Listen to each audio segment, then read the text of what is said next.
Do you love your wife? Yes. Right? Prove it.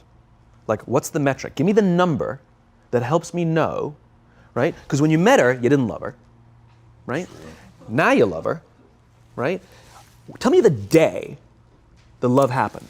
It's an impossible question, right? But it's not that it doesn't exist. It's that it's much easier to prove over time, right? So all leadership is the same thing. It's about transition. So if you were to go to the gym, right? It's like exercise, right? If you go to the gym and you work out and you come back and you look in the mirror, you will see nothing. And if you go to the gym the next day and you come back and you look in the mirror, you will see nothing, right? So clearly there's no results, can't be measured, it must not be effective. So we quit, right? Or if you fundamentally believe that this is the right course of action and you stick with it, like in a relationship, I bought her flowers and I wished her happy birthday, and she doesn't love me. Clearly I'll give up. You know, that's not what happens. If you believe there's something there, you commit yourself to an act of service. You commit yourself to the regime, the exercise. You can screw it up. You can eat chocolate cake one day. You can skip a day or two. You know, it allows for that. But if you stick with it consistently, I'm not exactly sure what day, but I know you'll start getting into shape. I know it. And the same with the relationship. It's not about the events. It's not about intensity. It's about consistency, right? You go to the dentist twice a year, your teeth will fall out. You have to brush your teeth every day for 2 minutes. What does brushing your teeth twice a day for 2 minutes do? Nothing. Unless you do it every day, twice a day for 2 minutes, right? It's the consistency. Going to the gym for 9 hours does not get you into shape. Working out every day for 20 minutes gets you into shape. So the problem is we treat leadership with intensity. We have a 2-day offsite, we invite a bunch of speakers, we give everybody a certificate, you're a leader, right? Those things are like going to the dentist. They're very important. They're good for reminding us or getting us back on track, learning new lessons. But it's the daily practice of all the monotonous, little, boring things like brushing your teeth that matter the most. She didn't fall in love with you because you remembered her birthday and bought her flowers on Valentine's Day. She fell in love with you because when you woke up in the morning, you said good morning to her before you checked your phone. She fell in love with you because when you went to the fridge to get yourself a drink, you got her one without even asking. She fell in love with you because when you had an amazing day at work and she came home and she had a terrible day at work, you didn't say, yeah, but let me tell you about my day. Right. You sat and listened to her awful day and you didn't say a thing about your amazing day. This is why she fell in love with you. I can't tell you exactly what day, and it was no particular thing you did.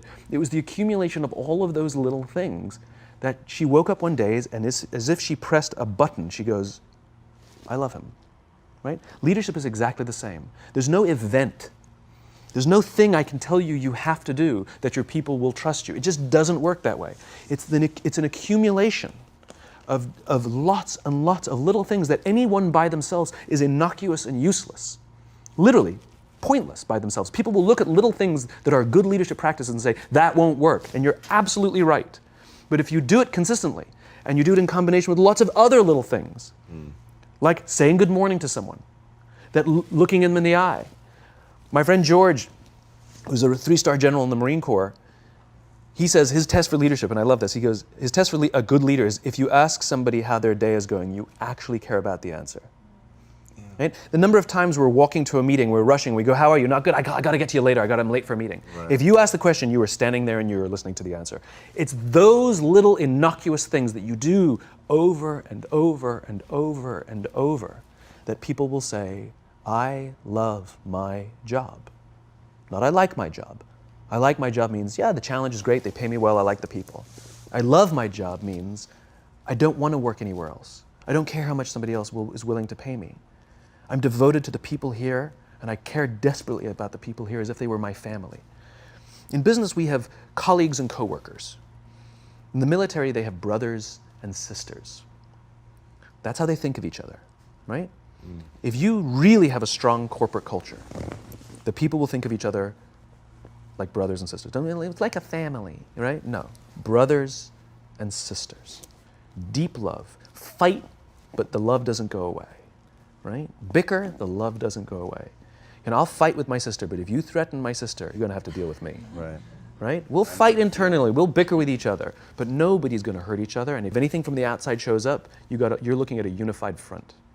Brothers and sisters. Now, how do you create brothers and sisters out of strangers?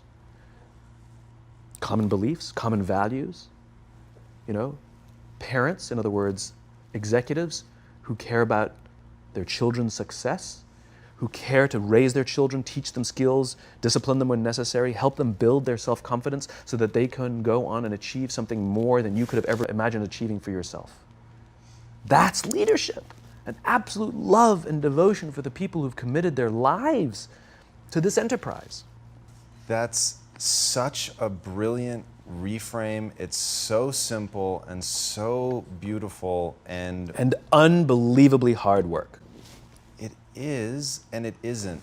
Here's why it is. You said it, it's hard to measure, right? It's hard for me to show. It's hard to measure in the short term. It's very easy to measure in the long term. Over the long term, the traditional metrics will go up. All your revenues, profits, market share, the traditional metrics will go up, and more importantly, they'll go up more stably, right? You will be able to weather hard times better because the people will come together, they won't abandon ship, right? Over the long term, the traditional metrics are just fine. But also over the long term, your churn will go down, right? You won't be going through employees as much, right? Over the long term, you'll find that loyalty is much higher, that people will turn down better paying jobs, right? Over the long term, all the traditional metrics are just fine, and then some. It's only the short term that it's hard to measure. I mean, it's a human thing. So just as you know how your body feels after a good workout, and you know how your body feels after a big greasy meal, you know that one is good for you and one is not, despite what it may taste like. And that's the problem with short-term gains, right? They feel really good in the short term. So we're highly, highly, highly trained social animals. We're highly adapted social animals. We can feel social awkwardness, and we can feel when things are going well. You can sense it. You say you have this sense of laughter, around the office. Like we don't walk around with blinders. We're like I said, we're made to do this. That's why we can assess if somebody's trustworthy or not. That's why we keep our walls and we're like, his results are great, but I wouldn't trust him, right? As opposed to letting down your like, I trust her for anything. I trust her with my kids, my money, anything, So we're highly attuned animals, and so we're good at sensing it. But I will say there is a caveat to your metric of laughter, which is a decent one, is that scale breaks things. Right, in human beings. As I said before, we're not made for populations bigger than about 150-ish. It's called Dunbar's number. Robin Dunbar, a professor from Cambridge University, theorized that we cannot maintain more than about 150 close relationships. And the way he defined a close relationship is, if you're at a bar with a bunch of friends and somebody comes in, would you ask that person to join you or not? And it's about 150 that we would ask them to come join us. Right. And if you think about the reason, that actually makes perfect sense, which is there's two limiting factors. One is time. If you only gave 2 minutes to every person you know, you'd make no close friends. And the other one is memory. You just can't remember everybody. And so this is where leadership becomes very, very interesting, because if you have a company that has a lot of people, 5, 6, 7, 800 people, 1,000, 2,000, 5,000 people, clearly you can't know everyone. And clearly as a CEO, like, I care about every single one of my people. You don't even know. Some of the people you work for who work for you are bastards. You don't care about them, right? So it's a nonsense statement, right? But what you can say is, I desperately care about the people whose names I know and whose faces I recognize. And I care desperately about my leadership, and I instill in them every day that I will give them the tools, and I will take care of them with one purpose and one purpose only, that they will take care of the people in their charge. And I want those people to take care of the people and instill in them that they take care of the people in their charge. And then by the time you get down to the masses, where the actual 1,000 exist, because of the seniors it's like 20, right? Where the real 1,000 exist, they feel about 150 of them can look to one of their direct leaders, to one of their direct managers, and say, that person cares about me. That's our boss, that's my leader. Not the leader, it's the CEO. That's my manager, my boss, my leader. Sometimes you get fired, sometimes you get in trouble, sometimes you'll lose your job, and the next guy will get all the credit. It's all true. And the courage to do the right thing in the face of overwhelming pressure, only the best leaders have that courage. Only the best leaders. And here's the folly. Courage is not some deep internal fortitude. You don't dig down deep and find the courage, right? It just doesn't exist. Courage is external. Our courage comes from the support we feel from others. In other words, when you feel that someone has your back, when you know that the day that you admit you can't do it, someone will be there and say, I got you. You can do this.